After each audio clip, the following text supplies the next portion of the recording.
I was just playing Dead Cells earlier, and I've died a lot in that game. That game is very challenging. I think, like most roguelikes, though, which if you don't know what a roguelike is, okay, I'll explain it. Hey everybody, so pumped to have you here with us today for this episode of the Andy B Show. Look, April and May have been wild months for video games. Record-setting reviews, like a lot of like top Metacritic games. There's a bunch of there's a bunch of stuff going on with like Switch hardware. Is the Switch 2 going to be amazing, or is it not quite worth it? And can you even get one with all the tariffs? We're going to be talking about the new Doom a little bit, whether it wants to melt your PC or if it's fine. We'll see. And there's a lot more with Returnal, Game Pass versus the adaptive triggers. That's a fight for me. We'll see if it is for you. And kind of what's coming up next on the summer buying radar. So if you're into video games, if you want to know what it's like gaming in your 40s, hey, you could stick around. Hey, you're going to get old someday. Let's go. Welcome to the Andy B Show. Glad you're here. So look, this is not my first podcast, but it might be the first episode of the Andy B Show that you've listened to. So let me say thanks for hitting the play button, and let's jump right into it. So April and May had a ton of huge games for 2025. Kind of nuts, really.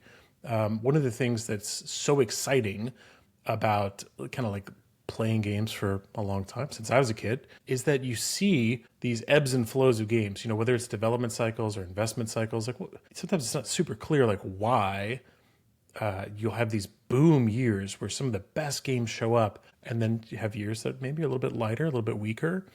But take a look at this. Like we're looking at the Metacritic for just this year. Clair Obscur is really topping the charts, tied with Blueprints. Now, if you play on Xbox Game Pass, PlayStation Plus, you're getting both of these games for free with the cost of your subscription. So Clair Obscur is not a JRPG. It's like a French RPG. I've been playing it. I'm like 15 hours in.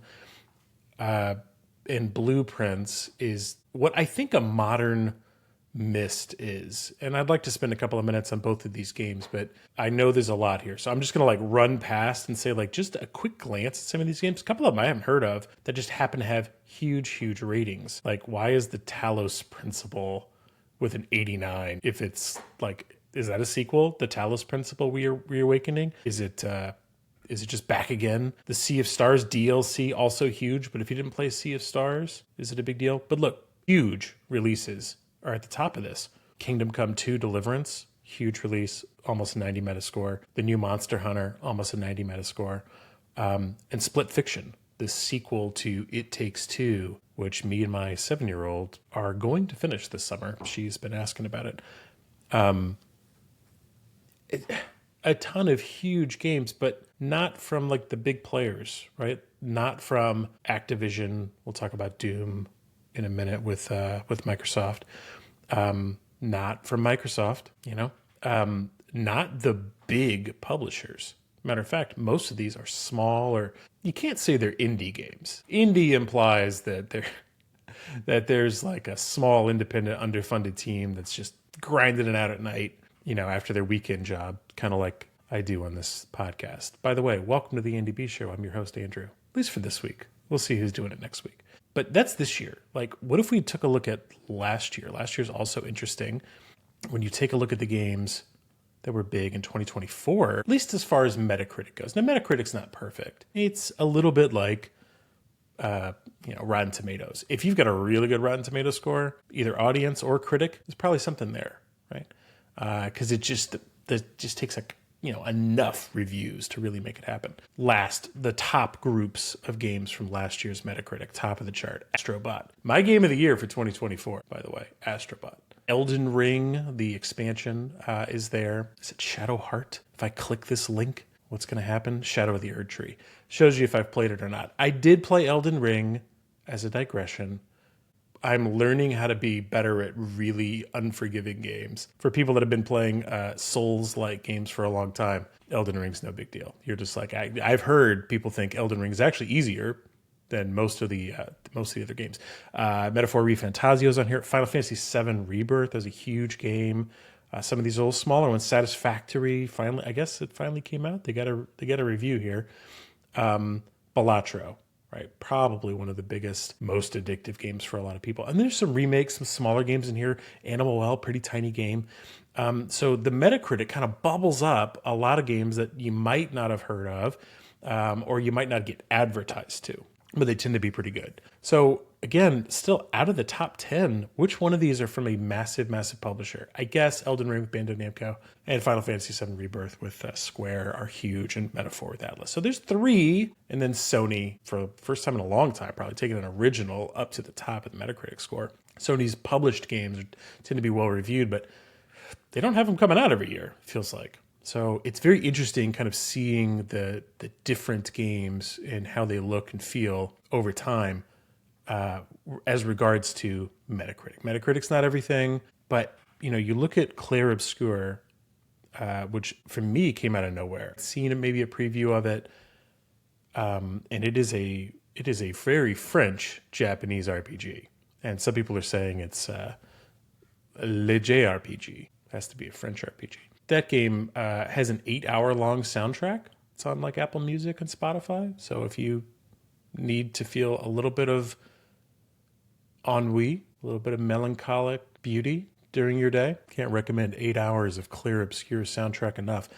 That game is also really hard, or it can be really hard, to get the parries and the dodging right. So they take turn-based, if you haven't heard yet, in Clair Obscur, and really kind of turn it on its head, where other games have done this, to be fair, including Sea of Stars, which the DLC is on that Metacritic list we saw earlier.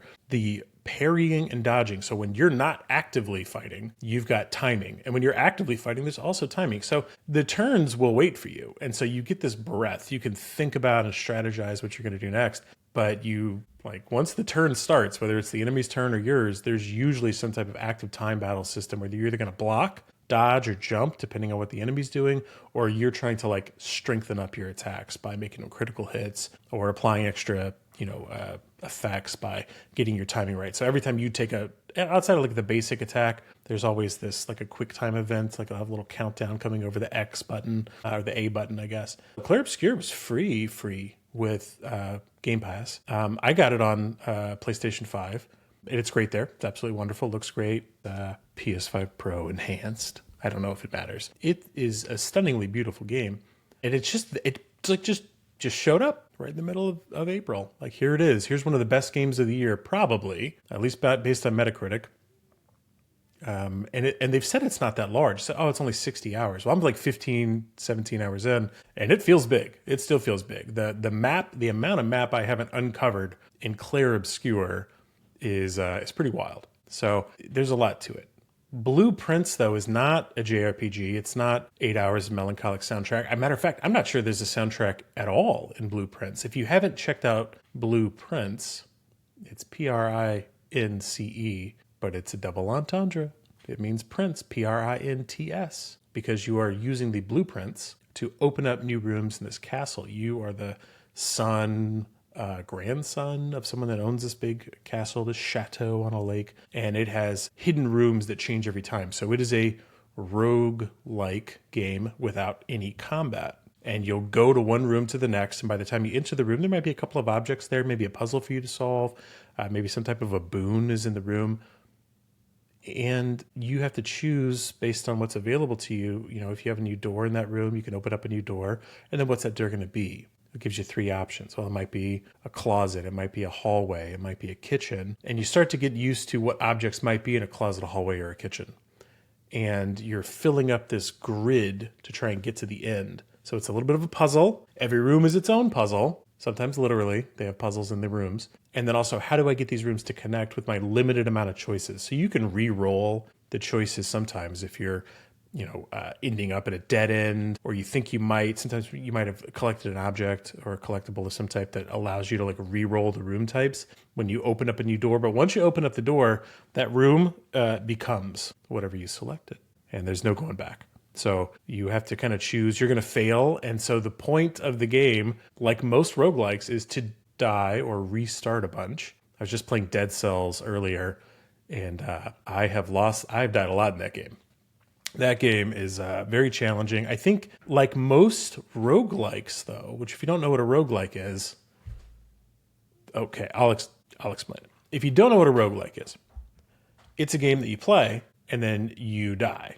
And when you come back, like the original game Rogue, everything is different. The starting area may be the same, but the enemies you encounter, the rooms you encounter, the orders you find weapons in, it all changes. What makes it like Rogue, which is an old game on Atari, if I'm not mistaken, is that you can get some type of permanent upgrade. Because modern gamers, self included, like to be rewarded for our time. If we invest time in a game, we want to get something back. So I don't want to play a game and have everything completely reset every time I die. Some people do it. Gaming's so diverse. For some people, that is a reward. You'll play hardcore Diablo 4, and as soon as you die, your character wipes. You might have invested 100 hours in that character, and it's totally gone. You cannot recover it. That's hardcore mode, right? But roguelike, or any rogue game, you're going to die. You want to have a really good run, collect a bunch of weapons, get a bunch of power-ups, go as far as you can. Maybe you can beat the final boss, but you're probably going to die. And so nowadays, to make the game more engaging and add things to it, they're constantly adding upgrades and changes every time you make a run. So you might find a new weapon, whatever, but you might also level up that weapon. You might find a permanent upgrade to stats that you have, or you might permanently unlock a new type of room or environment to go into, which might give you some goodies on the next run that you didn't get before. So there's every game, whether it's every game that does this, and there's a lot, not all games are like this, but there's a lot of roguelike games nowadays, very popular. Dead Cells, Blueprints, even though it has no combat. We'll talk about that in a second. You think about Hades, which is definitely like one of the best. The Hades 2 coming out, I think, on the Switch 2. I don't know if it launches with the Switch 2, but I definitely want to play that. And it's coming out exclusively to the Switch 2 at first. Except for PC, you can get it early access on PC, I guess. There's a bunch more. I'm playing multiple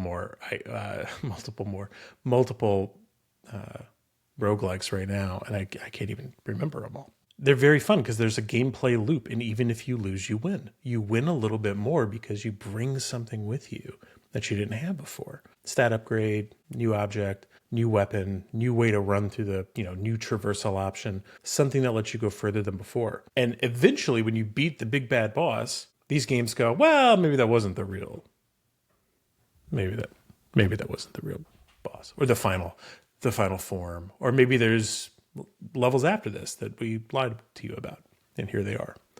Or challenge modes or something else. There's constantly like escalating, keeping you in the game. And for a game like Dead Cells, it's to sell you some DLC and to have fun. They like to do fun things. But they made 4 DLC packs for that game so far.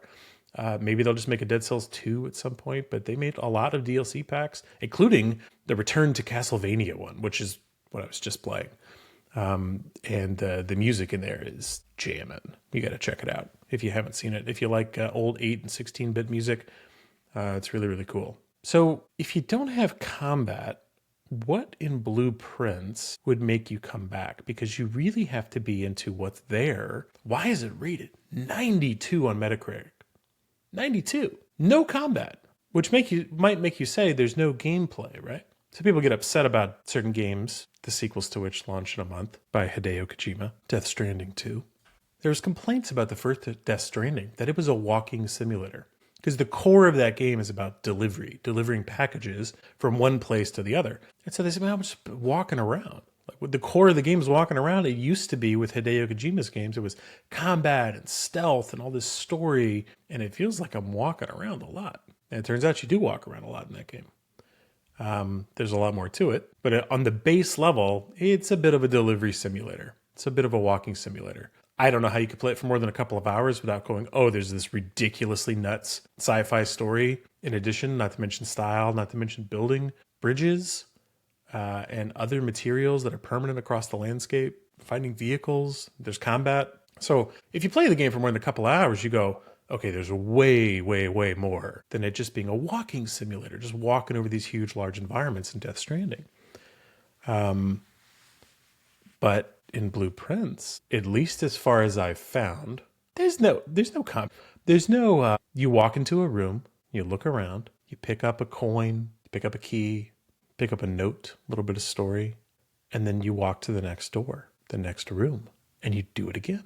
So what are we doing? Like, even me, I know that there's got to be more to it. But the arc in every one of these roguelike games is you're going to have this, like, it's really tough at the beginning, but the hook is so good that you start growing a little bit, and then it gets harder, and then you grow, and then there's this, like, almost kind of like a mathematical wave where you're getting much more powerful, and then the enemies get tougher. They throw in a new challenge, but eventually you overpower. So it's like an upward oscillating, like, pathway up the mountain. So what is it in Blueprints? What's the upward oscillating pathway? Is it that you can solve new rooms that you couldn't solve before? Is that you can get to the final mysterious room that supposedly wins you the mansion as part of the inheritance? What is it? I don't know.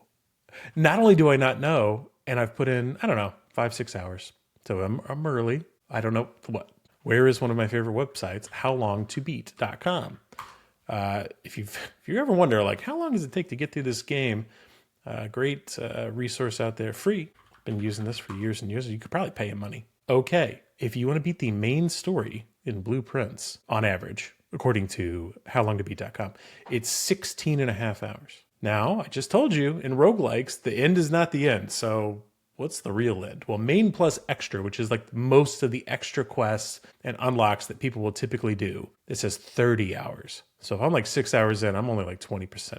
And it says completionist, which for some games, completionist is like an extra 5 hours. Like maybe that's just that really hard achievement or trophy you couldn't get. It says completionist in Blueprints is 80 hours. So they're going to have you playing for a really long time if you do the whole thing.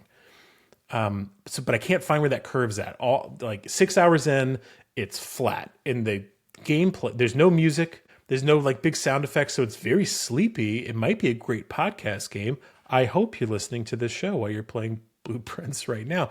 But there's no way for me to, I don't feel that little ebb upwards yet. So I'm struggling with Blueprints. Clair Obscur, you log in, the music hits, you're in that game. Every fight, you're in that game. It respects your time so well. There's fast travel all over the place. Blueprints, though, it's like this slow, quiet walk through this house. There's no enemies. It's like Myst. If you played the original Myst back in the day, Myst was the old point-and-click adventure game. It was beautiful at the time. Wonderful landscapes, water rippling up on the beach, whatever. But there was seemingly nothing going on until you realized, oh, there's a little puzzle here. I should solve this. And that would drive people to unlock the secrets of the island of Myst. But there was nothing there. Now, mind you, when Myst came out, over 30 years ago. I don't want to look up how long it's been since Myst came out because I played it when it came out. But when you look at when Myst came out, like it was a huge game, but it was not an action game. It's not an exciting game. It was a cerebral game. So I know that Blueprints is trying to hit that mark, and I know it's trying to be a roguelike to unlock new things, new paths through it. But the minute-to-minute gameplay in something like a Dead Cells or Hades, which is like action role-playing, isn't there. So it's tough for me. So if you've made it through Blueprints and I'm just missing it, like give me the hook. Let me know what it is. I'm going to try and go back to it. But yeah, April, May Avalanche. It's been an incredible run, and I don't think it's over. We'll talk, before the show's out about what's coming up this summer for game releases. There's a lot. But yeah, let's take a break. And when I come back, I'm going to tell you about one more roguelike I've been playing. I know you're excited. Returnal. See you in a minute. And we're back. Welcome back. I promised you before I walked away that we were going to talk about one more roguelike, and that is kind of an oldie but a goodie. Oldie now. Returnal. Let me tell you something about Returnal. Returnal is a game for the PlayStation 5. I guess it's out on PC now too. You can probably get it on Steam or Epic Game Store, something, as PlayStation continues to push out these changes and release more and more of their games online on PC. But Returnal is a creepy, kind of disgusting, alien-esque, rippling, breathing, just the sound in this game. The imagery is really good. It's a sci-fi game, but all of the PlayStation, it's a first-party game for PlayStation, and all of the PlayStation features it uses. So I don't know how it is on the PC. I haven't played on the PC. I assume like the adaptive triggers work the same way if you plug in a PlayStation controller to the PC. But if you're just playing it on a mouse and keyboard, like you are missing out. The sound with the 3D audio is actually what they say it is. It's actually that immersive when you feel like you're on the planet. You feel like you're on Phobos. I think it's Phobos. You feel like you're on this weird alien planet, which when it starts off in the first biome, it's dark, it's rainy. You're in this rainforest area, and there are just some creepy looking monsters. They kind of look like aliens. They glow a little bit, blue and green and red. And you have a little pistol. You've crash landed on the planet, and you just, little pea shooter pistol is where you start. You really have nothing. No abilities, no survivability, just nothing. And it's so, powerless in a way, like you usually are at the beginning of these roguelikes, to fight these big, raunchy, nasty enemies. But even just like standing right outside of your crashed ship in the starting area, there's all of these like rumbles and sounds of things in the trees, and it's dark and you can't see everything. And it just has this really creepy audio. And as somebody that can't handle like horror movies or really creepy things, that's me, it's almost too much. When I put on headphones and play that game at night, it's a little much. Because you also feel it, like when there's enemies running around you, you feel it in the haptics in the controller. It is probably one of the best examples of the force feedback of the controller when you pull the left trigger to aim and then hit the right one to shoot. If you do a half pull, then you're aiming and shooting. If you do a full pull, there's this definite trigger stop point. If you pull again, then you're in specials mode. And so when you're in specials mode, you're firing off whatever the special weapon is, special mode of that weapon is. So it uses everything, the 3D audio, the rumble of the controller, the haptics in the controller. When it's raining or when it starts raining, you feel a little tippy tap in the controller. So it really has this super immersive feeling, but it's almost oppressively intense. It's almost too much. And so I'll frequently be listening with one ear off on the headphones, and maybe I'll have a podcast going on the side, because when it's not doing its story beats, it's a great podcast game. It's actually best as a podcast game because I could be listening to anybody on my shoulder. But when I'm listening to podcast games, I'm sitting in my chair, I put the phone on my shoulder, a little birdie on my shoulder. And if it's a good birdie, it's on the side. If it's a bat, it's whatever shoulder is the most comfortable. It's not about the little devil or angel. But that's where it sits. I don't put another headphone in. I just sit the phone there, and I'll turn the volume up just a little bit to hear it. And so it's a great podcast game. Really, really great. And then you just pause the show when it gets to the story beats. And there's a good story there. It's like this, the story unfolds a little bit at a time. But man, the power curve on Returnal, like Blueprints, the power curve on Returnal takes a while to get used to. And the runs are long, like from the time that you start to the time that you're likely to die. Once you learn a little bit of survivability, like you might have a run that goes for an hour or more. Whereas, on a Dead Cells run, it's maybe 20 minutes, maybe 30 minutes. Like you can, unlock things that make you go faster, speed up the whole game. And you can speed run that whole thing in like 10 minutes, 12 minutes. If you're like really hoofing it, you know where you're going. You could do a run all the way to the end in like 15 minutes. Whereas in Returnal, like to get everything, I guess, for all I know, there's speed runs too. But for my, lives through the game, I tend to be a little more methodical, meticulous. And it could take, for the first biome, which is what I thought the whole game was, to tell you how long it's taken me to like really advance in this game, that rainforest biome, where I thought the whole game was there or would continue to be there because that's all I saw advertised. It might take an hour or two to run through that now, but when I was starting, it was like, that might be 2 hours. And I thought that was like what I needed to get good at. And there would just be more and more and more. And there's more to it. But as soon as I finally beat that first boss, you go to a whole new biome. You go to this red desert, looks like Mars, completely different vibe, different creepy crawlies. But less oppressive. Like there's more of these wide open spaces, it looks like this big surface of the planet of Mars almost. And there's a third biome, which I was only in, I think once, because I was on such a good run. By the time I beat the first boss in the first biome and the second boss in the second biome, I was on such a good run. I was basically unstoppable. And I beat the third boss on the second take. In that game, you can pay a lot of the, what do they call them? I forget the crystal type they call them. But there's some type of permanent currency that you can gain, and you can use it to like save a checkpoint. So if you die at a boss, you'll revive. And so on my checkpoint revive, I beat him. So I don't even remember very much the third biome because now I'm in the fourth. And the fourth has this, they have an interesting time skip where when you die in the fourth biome, you don't go back to the first. You start at the fourth again. So they're really doing different things with the story. And I think a lot of people, including myself, like really missed getting deep into that game. Now for me, it was because it was too creepy. It's pretty hard. And I just bounced off of it for something else. Oh, it was a free game too. It's like Blue Prince. Free game, I bounced off. Free game with PlayStation Plus. So you're paying for it, but like you can walk away from it anytime. You don't feel bad. You're like, hey, I'm out of here. But Housemarque, which is the producer of that game, the developer, they're making a new game. It's supposed to come out next year. And they just released an update on the PlayStation 5 Pro for Returnal. So it's got pro upgrades with visuals. And I think it was mostly a resolution bump to take advantage of the PS5 Pro power. They didn't add more ray tracing or any advanced filtering back. And I listened to watched. Can you listen to just Digital Foundry? I think you have to watch it. They're showing you stuff all the time. But I was watching the Digital Foundry review of it, and it was mostly a resolution bump, but it looks pretty good. If you're playing on an OLED TV, which is like the holy grail for video game screens, if you're playing on like one of the LG, I've got an LG C3, I think.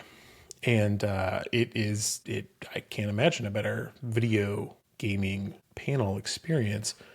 And that game looks stunning on it. So I'm playing through it. I'm at the final boss of the fourth or fifth biome now. I can't remember. And then I went on a work trip. So I post a lot about Returnal and other games I'm playing on Threads, which is Facebook/Instagram's version of Twitter. And it's very modern. If you're not on Threads, I still have my Twitter account or X account. There's a lot of politicians. There's a lot of news that drops first there. Like it really does, happen to be the place where news happens. They talk about that. It's like, hey, it's where the news is going on. It kind of is. It'll get to Threads eventually. So it's a little bit slower, but man, it's such a more responsive app. The people there seem to really, really be great. More positive, I think. If you aren't into political content, you could filter it out and not have it show up for you either a little bit or a lot. They kind of have it's not a slider of how much political content you get. It's like a low, medium, high, medium, or off, I think is it. So, but it's a great place to be. But if you follow me there, I'm andrew.m.b.e, andrew.m.b.e on Instagram, TikTok, and Threads. But Threads is a great place. And so I post about my journey through Returnal. So thanks for listening to it. And if you haven't played it and you can handle a little bit of creepiness, it's not as creepy to me as like Elden Ring. Like it's not just this grotesque, just bodies and blood and backstabbing. Like it's like a sci-fi game. Like it's like a Ridley Scott game if it was an action game. A Ridley Scott Aliens game, but not slow, plodding, methodic, escape the ship horror. It's more like a Ridley Scott game where it's not that. It's more like an action game. Like you move fast. And actually, the thing I guess I haven't said about it is that it is what you would call a bullet hell shooter game. So when you're fighting regular enemies or whatever, like what they tend to fire at you, sometimes they hit you with melee attacks. Sometimes they'll shoot missiles at you. And then a lot of times they'll shoot what looks like the old classic arcade games, like big red or blue balls of energy your direction. And they fire them off in a pattern. So a small, little tiny enemy, like a little nobody, just grunt person, might throw off like a little fan pattern of 2 or 3 orbs. Then when you get to a boss, like they're shooting out orbs and patterns that you have to like memorize and dodge, like you would in Ikaruga or is it Gradient Galaxy? Why can't I remember it? The old Atari games. You have to kind of learn these patterns, dodge them, and then attack. So it's not just about like learning like if there's a sword attack coming, like that's in there, but then there's also the bullet hell bullets, the big energy orbs that fly out at you in different patterns. And the boss on the third one has this pattern where he's firing red then blue, and his red ones are slower than his blue ones, and you're trying to dodge back and forth to miss him. He'll fire a big grouping of red ones at you, but flying behind it are the blue ones, which come out faster. And so you think you've got plenty of time to dodge, but what you actually don't realize is the blue ones are coming. You just can't see them yet because it's coming behind the shield of red ones. So it makes the boss like it is a gamer's game. Like it's the game. Let's see Blueprints do that. That's all I got to say. Maybe Blueprints is amazing. Please don't roast me. Actually do roast me. Let me know. What am I missing about Blueprints? Let's move on. I promise, no more roguelikes in this episode. Let's talk about the Switch 2, though. The Switch 2 is releasing soon. It's like super soon. I don't know if you know this, but when I record this, maybe when you hear it, could be two different things. But if you aren't aware, Nintendo is releasing another console. And they're going to call it the Switch 2. It's coming out on June 5th. $450, I think. $500 if you get it with Mario Kart World, which is the way to do it, since Mario Kart World otherwise costs $80. The subject of much debate. We're not going to get into it here. We can. If you want to hear me talk about the cost of Mario Kart 8, I guess I'll talk about it. But I'm not too worried about it. I think Mario Kart 8, the kind of game you might play for hundreds and hundreds of hours, especially with your children. I'm the father of two young girls, 7 and 10 years old. Let me tell you something. We probably play some Mario Kart World, so it's probably worth it. The Switch 2 is coming out. It's almost out. If you haven't had a chance to pre-order it, I don't think you can. And the time has flown from the time that they said it's coming out to the time it's here. For me, it's just been a snap. It hasn't changed at all. You can see some of the games coming to it. Hades 2, we mentioned earlier. Okay, I promised I wouldn't say anything else about roguelikes. Split Fiction, but you can get Split Fiction anywhere, But they have Donkey Kong Bonanza, which looks incredible. Nintendo games just had some of the best gameplay. Stories can be okay, but the gameplay is top-notch. So it comes out soon. I've got a Switch. You've got a Switch. We've all got a Switch. Why would you get a Switch 2? What's the point? Well, I guess if you want the newest games, Donkey Kong Bonanza, Mario Kart World, that's where you're going to get it. But they've shown that it's going to be full backwards compatibility, or as full as you can get. There's always exclusions. So everything that you think should be there is going to work just fine. All of your games will carry over, and some of them will get free enhancements, and then some of them will get paid enhancements. So you can end up with, paying $10 or $20 for some of these upgrades. Maybe there's new content that comes along with it. And then some of them will just be free resolution bumps, things like that. So that's pretty great.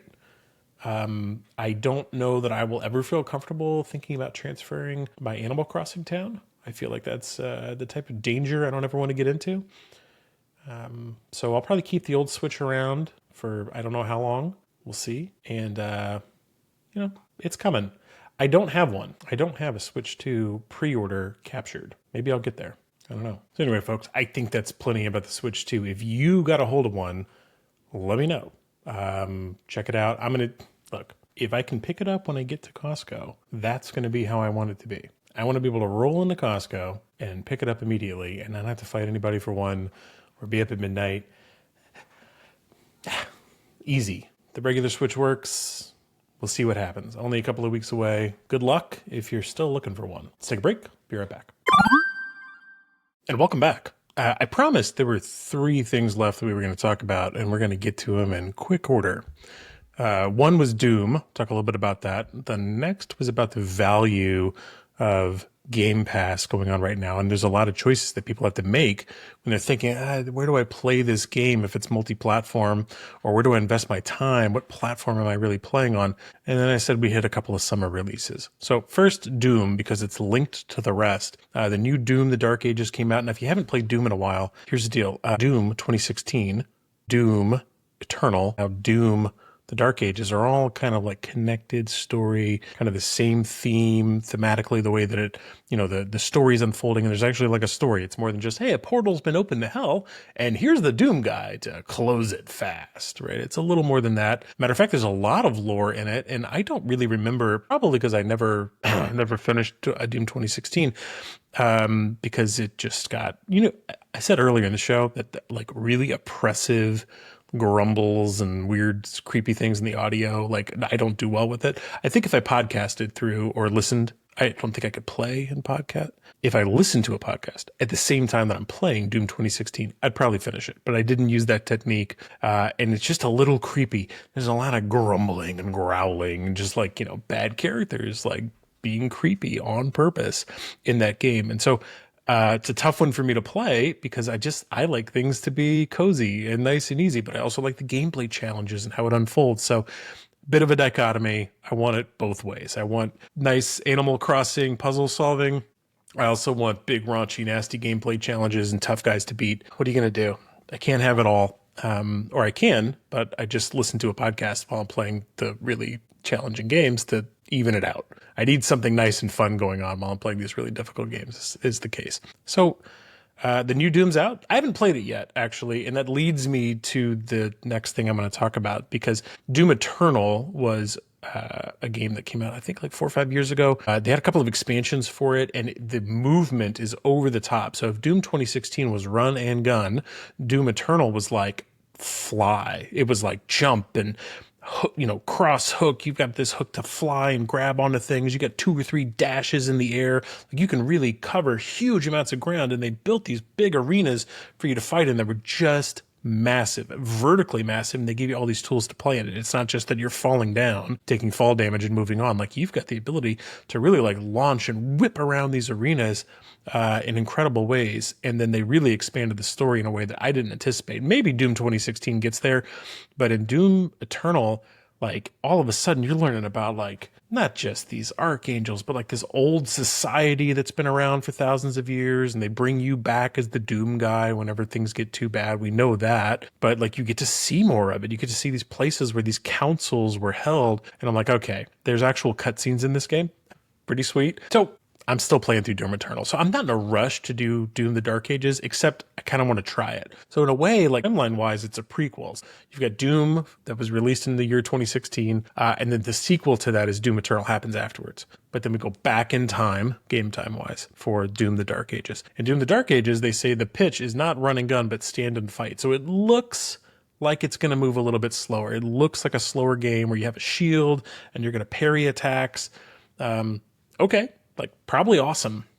And the ratings on it seem to be pretty good so far, but I haven't played it yet because $70. I still am going through Doom Eternal. As I mentioned earlier in the game, we've been flooded with an incredible amount of releases that are all great. So when do you play these new games? And do you just wait? Do you game behind the curve, which is usually a pretty smart way to go? It's like, okay, well, if I wait a little while, it'll be $10 off, or $30 off, or $50 off, or it'll get added to game. Like, I'm playing Doom Eternal on PlayStation Plus. And so I'm a part of this subscription, pretty low cost, like $120 for the year, $130, whatever it is. And there's a ton of games and a lot of big games. And since you can't play them all, some of them end up on these services, and you rack them up and you go, that was a $70 game I'm playing now for effectively nothing. Like, I don't feel it.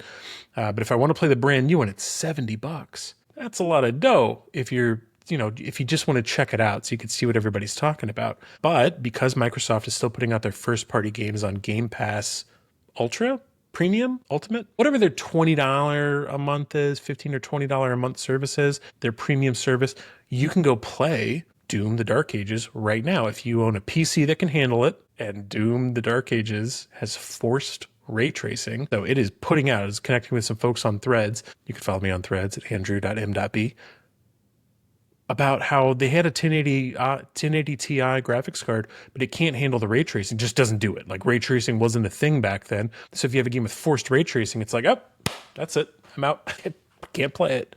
And so somebody's, effectively like, it's not that I can turn off ray tracing and get like, lower settings and play the game. It's like, you cannot play the game. It will not work for you. So it's kind of sad, but that's the PC life. That's the gaming life. You have to upgrade smartly, figure out what the hardware is. Money's not unlimited. What are you going to spend the money on? Because you've got all the opportunity costs in your life. Like, I'm going to save for my kid's college fund or buy this new console or a $2,000 graphics card. What am I going to do? Everybody has this decision. Unless you have so much money that it's no longer a decision, just buy it. But for most people, they're making choices. And whether it's easier or harder for them, it doesn't matter. It's still a choice of like, do I upgrade this PC and how much? Do I buy a new console? And Microsoft, look, PlayStation's doing it too. The tariffs that are in the US right now, as well as just inflation. We had huge inflation in the first half of the 2020s, and it's catching up to video games, where the prices are going from $59 to $69 for games, $69 to $70 if you're doing Mario Kart World. So the game prices are going up, and the console prices, even late in the generation, are going up. Just saw Microsoft in the US. Normally it's happening in other countries. Seems like it's like, it takes a lot of money to ship it to Kuala Lumpur. Come on, give me a break, man. I got to raise the price of the PlayStation 5. Okay. But we're used to seeing them shipped here in the US with prices going down as the generation rolls on, but it's not happening that way. It's going up. Microsoft Xbox Series X, $599. It's up $100 just immediately. They just announced it last month. $100 more. You know, at $600 for that console, it's still a better value if you just want to play the games than, you know, building a gaming PC from scratch, which you can do. I know you can do it at a good price, but it's still more. So people say, well, I can multitask with the PC. It's like, okay, got it.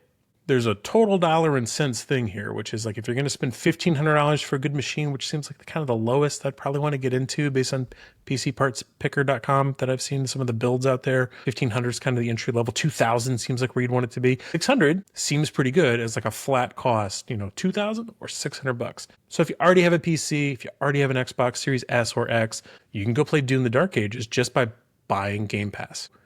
That hasn't been enough for me because the Game Pass releases, like I was Game Pass for years, but the releases slowed down. Microsoft bought all these studios and the releases were grinding to a halt. Like you could not end up with a great series of releases to go, I should keep this subscription going. So I actually canceled my subscription, I don't know, a year and a half ago and haven't felt the need to go back.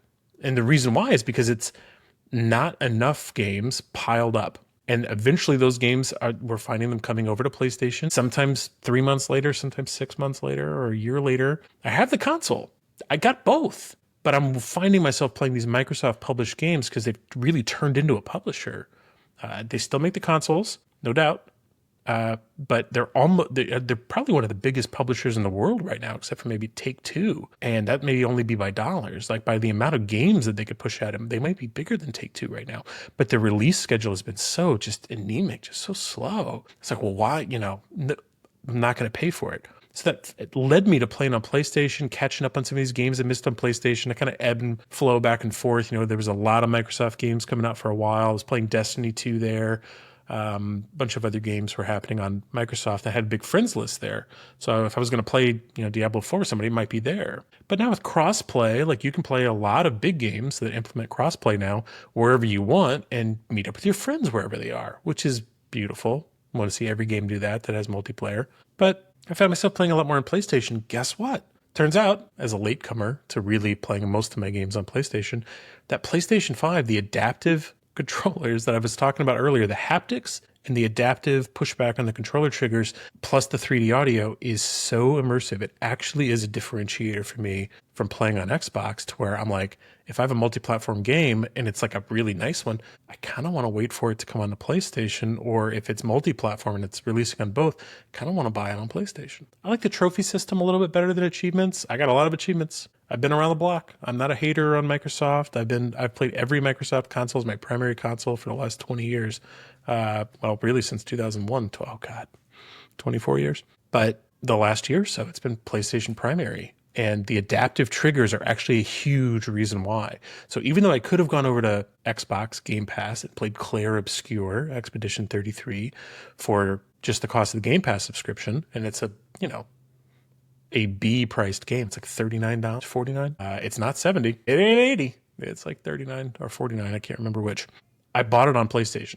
Because I sample games. As a dad that it, you know, also works a totally different job. It's not in video games at all during the week. You know, I've got family life and everything else. So I get my gaming in where I can. So I sample a lot of games. Like I'll play a little bit. Eventually I'll hone in on one, smash it.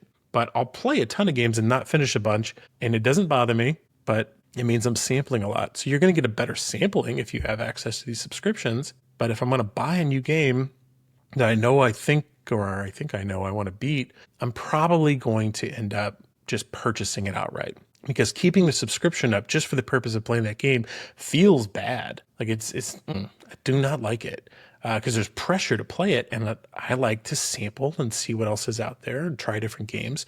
But the current lineup on Xbox Game Pass is kind of nuts. I was just thinking about the other day. It's like, okay, well, I already bought Clair Obscur, but let's say I hadn't. Clair Obscur, Expedition 33, Doom: The Dark Ages just came out. Indiana Jones is on that thing. I was like, that's 3 big games. If I were to like mainline, and this is the math, if I were to mainline for 2 months, I'd pay $40 and I'd play Doom and Indiana Jones, Clair Obscur. But then you're kind of locked in for $40, You know, if you bought them all, it's $200. You're like, well, that makes sense. I could spend $200 and buy 3 of these games, or I could spend $40 and play them all. But then you have to kind of mainline it. And the other thing is, since I know I'm not going to finish them all that fast, just not, but I want to sample them a little bit. I'm going to do it with what I perceive to be a lower quality game experience because there's no adaptive triggers. The haptics aren't as good.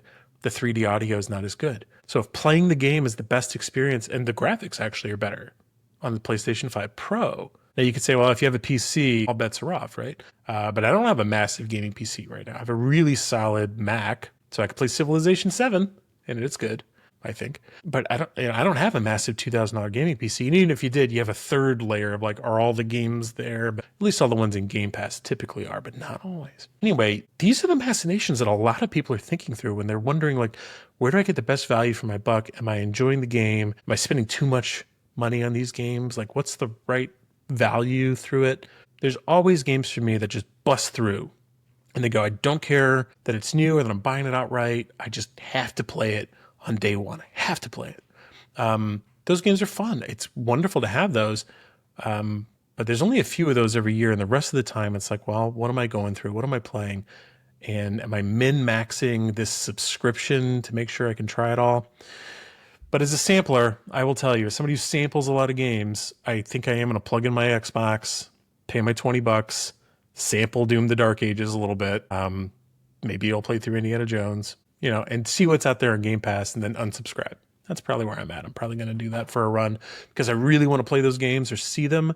And I don't want to pay full price because I know I'm probably not going to beat them all right now. So I just kind of want to just get a little taste. Let me know what you think. You know, how are you looking through the game landscape and deciding where to spend your money? I think it's a real thing that really happens.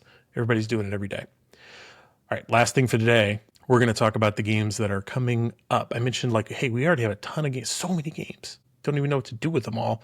But look at this, starting in June, and I'm not going to read off all of these. I'm looking at the list from GameSpot.com. A bunch of these come out on Switch. They've already been out, but they're coming out on Switch. I'm probably not going to buy them on Switch. Civ 7, no thanks. Cyberpunk 2077, great game. I'm not going to buy it again.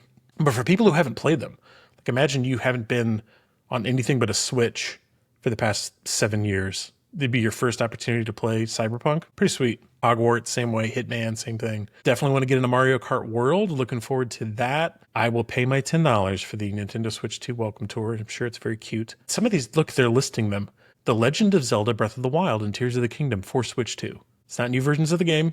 That's like the $10 upgrade or $20 upgrade version. Let's see if there's anything huge in there. For some people, Persona 5 is huge. I wonder what Horizon Journey is. Tamagotchi Plaza. I'm going to play some Tamagotchi Plaza. My kids will like that a lot. Here in July, what's hot?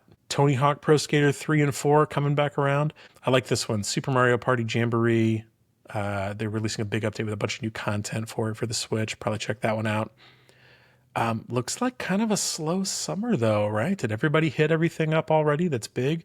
Mafia the Old Country, bringing the B game back. They just announced that one's going to be $50. So like $50 is the new spot to put your B game. Clair Obscur, Blueprints, Mafia. They got Metal Gear Solid Delta. Probably skip that one. But for some people, that's a big deal. You get to September, though, we got big things. Borderlands 4, if you're into Borderlands, is going to be there. Marathon, very controversial. Not going to talk about it. Not going to talk about Bungie's next game today. Can't get into it. And then look, it's blank as we get to October, November, and December. Sorry, Ghosts of Yotai. I see you. I'll probably play that. But nothing in November and December. So what does that mean? It means that we haven't had Summer Games Fest yet. That's what it means. If we had Summer Games Fest, which is probably, that's Jeff Keighley's event, we're going to find out a lot more about what's coming out the rest of this year. So it's kind of weird, because we know Grand Theft Auto is next year. We know it's going to be May 26th or whatever it is, 2026, sometime in May. So there's a big gap for the holiday releases. It's coming. We're going to have something in there. Let me know what you think it is. Hey, thanks for listening to the show. Appreciate you so much. It's the Andy B Show. Feel free to follow me, Andrew.m.b on Instagram, TikTok, and Threads. Threads is where I'm just thinking about life, posting stuff all the time. Clips of the show are going to go up on Instagram and TikTok if you want to follow me there. And of course, you can catch podcasts wherever fine podcasts are sold. So thanks for listening. Please leave a review. Come check me out. Feel free to follow me. Let me know what you think of the show. Really appreciate you listening. Hope you have a fantastic rest of your day. See you next episode. Bye.